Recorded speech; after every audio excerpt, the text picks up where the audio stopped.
so great to be here at the Bear Hills Casino and the travel resort in Musqueam on Treaty 6 territory.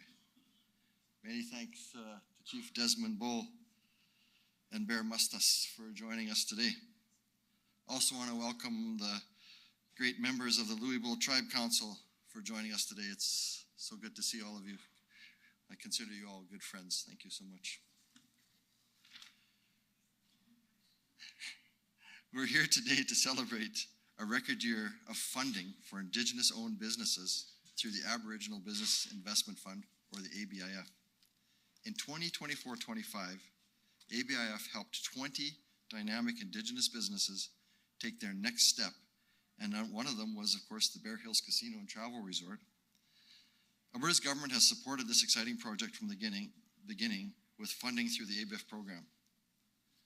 These funds have helped renovate the beautiful restaurant and lounge, build the Petrocan gas station next door, and the convenience store, and helped upgrade the large parking lot outside.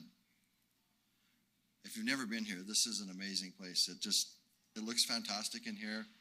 I commend everyone involved, and I'm excited to see the facility to keep growing and create jobs in the community. I've heard a lot about an overpass today. grow the local economy and become an integral part of Central Alberta's tourism hub. It's quickly becoming a must-stop for people traveling on the QE2, and the food here is fantastic. And I gotta just tell you, my favorite is the crispy chicken sandwich. I literally will go out of my way to get one of these. It's the best one I've ever had, and the soup here is amazing too. So if you're getting a chance to stop by, literally some of the best food you're going to get in the province right here. I'm so proud to be part of this journey, and this is what the Aboriginal Business Fund is all about. The program is a catalyst for Indigenous businesses to develop and empower Indigenous communities all across Alberta to take charge of their economic futures. It's not just about investing in projects, we're investing in prosperity, self-determination of Indigenous communities. Over the past 10 years, ABIF has supported more than 105 businesses, and I can hardly believe this. We've helped create over 1,000 permanent jobs for Indigenous people in Alberta. And I've seen the difference out there. It's gonna choke me up. I tell you, when I go out there now, and I see some communities that literally had 2 employees, and now they've got 150, it's pretty powerful. And you can see that spin in the community, because every one of those jobs spins off to 7 other people. So there's a lot of pride being developed out there, and we try to do things as culturally correct as we can. And it's not just about making money, it's about growing people and growing families and helping kids start their journey into the whole world of business. And so many great things you're going to hear about here today. We've built so many valuable partnerships and created prosperity for local and regional economies across the province. Not just First Nation, because I know, I think I was talking to the chief, over 100 full-time jobs here. And a lot of them come from outside the farming community and all over, so it's helping everybody. So that's why I was able to double the annual ABIF funding from $5 million to $10 million between 2022 and 2024. And this budget in 2025 continues to provide $10 million in this budget for this program, along with steady funding for other grant programs in my ministry. With our suite of programs and initiatives, including the Alberta Indigenous Opportunities Corporation, the Indigenous Reconciliation Initiative, and the Community Support Fund, there are more options than ever before for Indigenous people, communities, businesses, and organizations to find support. You can visit us online for more information and to learn about other 19 Indigenous businesses that received ABIF grants over the past fiscal year. Together with Indigenous partners across Alberta, we are leading the way on economic reconciliation and building a brighter future where Indigenous businesses continue building sustainable, resilient, and thriving communities. With that, I'd like to now turn things over to Chief Bull, and he's going to tell you a little bit more about Bear Hills and what the ABIF grant has meant for this project and the community at large. Thank you so much for having me today.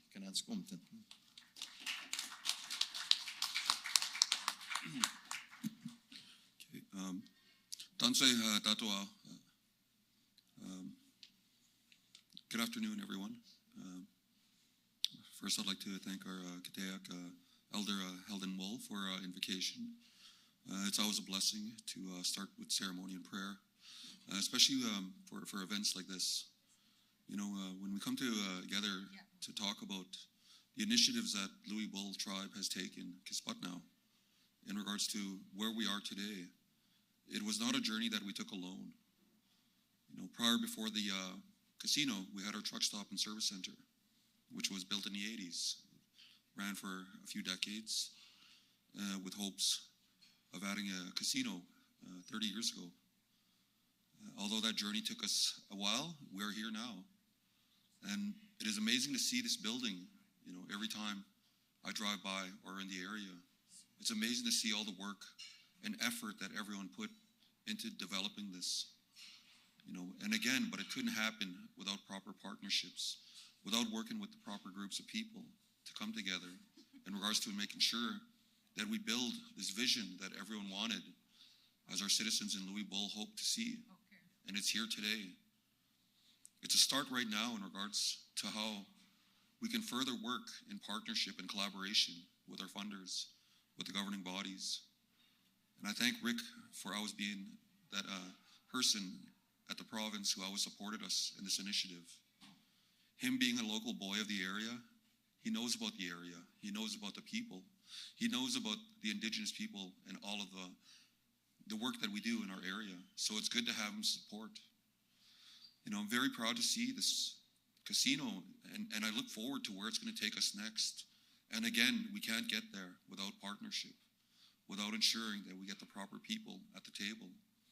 I was talking to Rick earlier, you know, about the potential of creating an interpretive center here, something that'll showcase Louis Bull tribe, Musqueam, the Treaty 6 area, and the Indigenous people of all these territories. I think something like that would be very positive in regards to the calls of actions in truth and reconciliation, of us sharing our history, our knowledge, our identity of who we are as Nehio of this area.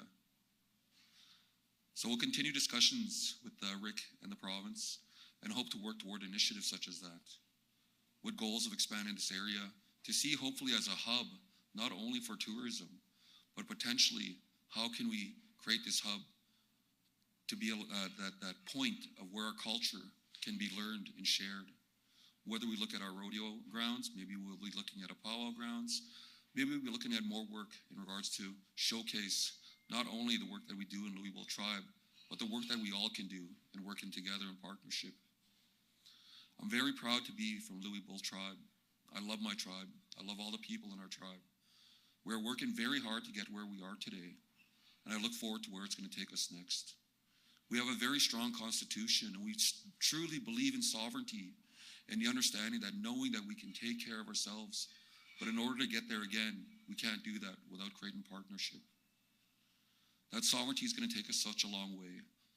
And this part of the work that's being done today at the casino shows that initiative of moving that direction, shows that initiative of knowing anything that we can generate here will go back to the community, will go back to our programs, our services, will help in regards to realizing that our people want to do better and know we can do better, and we have that support systems in place. So again, I look forward to where the future is going to hold. I look forward to how this place is going to expand. But again, it's those partnerships as working with Rick and the province and many other funders that have that ability to see the potential of what we have here, not only as Kisputnau people, but all Indigenous people, all tribes, all nations, all treaties. So with that, I thank everyone for being here. I thank my colleagues for taking time away also to come down and spend time with us also. And I thank everyone for being a part of this. Again, this is one step to a greater success we will all achieve together in Louis Bull tribe. Hi, hi, and I'd like to welcome our guest, Bear. Bear? Yeah. Yes, thank you, Bear. Yeah, you bet. Thanks, Chief. Hi, hi. Again, have a good afternoon.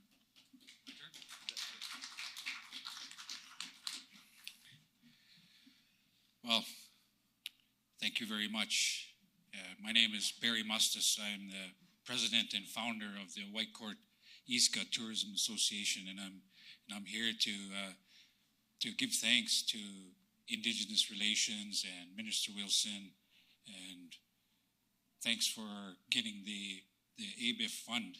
We were after the ABIF fund for a long time at Alexis, and we had to figure out which project would be the best project for that to qualify for the criteria.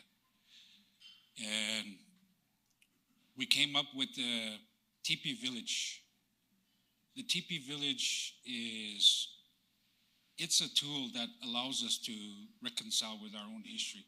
I had to make a business plan for the Teepee Village because everybody knows that if you're not from the chief and council family, you don't get to be really involved in a lot of the cultural activities, and that's not meant to derogate anybody's position here. I know that for a fact because I come from the reserve in Alexis, and our ceremonies that are conducted there, a lot of the community that are away from that side of the reserve, they don't get to participate. So I came up with a plan for the Teepee Village to be a business where we could service people's needs, to learn about our culture, the outdoor eco-adventurists that would come into our culture camps where we have teepees set up and we make them do teepee pitching experience or arts and crafts, or we let them do different things that we did in the bush as kids growing up. Like I tanned hides, I had to tan a hide that much on the moose hide, and if I didn't get it done, you get one of these from Granny.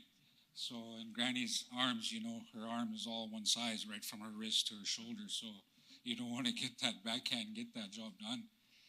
Picking berries, foraging, and telling stories. Like, we're naturally storytellers, and that's exactly what our culture camp will do in the White Court Iska Tourism Association. So I'm really grateful that I can apply to the ABIF, and for probably 15 years we were eyeing ABIF at Alexis, and even with the Petrocan that didn't qualify because for whatever reason it wasn't something that we didn't have the opportunity to go directly to ABIF and get that funding. So now when we wrote our proposal for the Teepee Village, it was something that came together with the help of Canada and, of course, Indigenous Tourism Alberta, Indigenous Tourism Association Canada. And, when I first went to Chief Tony and Alexis and I said, you have some resources to help us with this Teepee Village, he said, just wait, cousin, because Tony's my cousin. He said, just wait, cousin. And he phoned Minister Wilson right after the band meeting at 5 o'clock. And he said, just wait, he's not answering. So he phoned him back again, and then that's where we started talking about funding and for the Teepee Village. So as a result, the economic stream was applicable for us. We got the cultural stream, and so that was really, like coming from Pearl Callahason's office in Aboriginal Affairs in the early 90s to what it is now. The mandate has completely changed. And I'm actually, in this case, I'm proud of the government of Alberta to help bring this ministry to what it is today, where they're actually supporting our initiatives, our initiatives to reconcile with our own history and bring some economic sustainability to the community, social well-being to the community, because ABIF does that. It's empowerment to our community. It allows us to come out and engage in some real business activities. And here, a good example, Bear Hills. I know I used to come and have fries here at the old restaurant and fill up my gas, and they were always talking about casino at the gas bar, and it's definitely it's a gift from God. And I wanted to start this by saying thank you to Creator, because I couldn't have done any of this without Creator. The big man upstairs made sure that I could apply to the ABIF.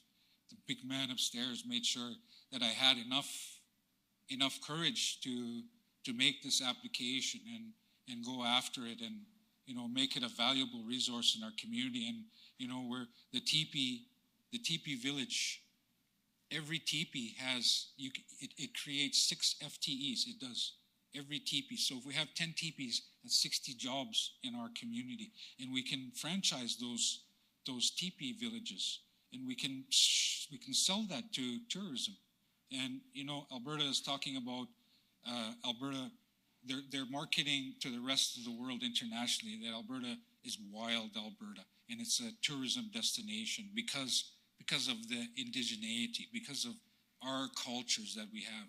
And I think sharing our history through this type of a mechanism, it's a really powerful tool, because you know, I've empowered myself by, you know, maybe a lot of you already know that I was in a dark place. Maybe you were also in a dark place at one time in your past.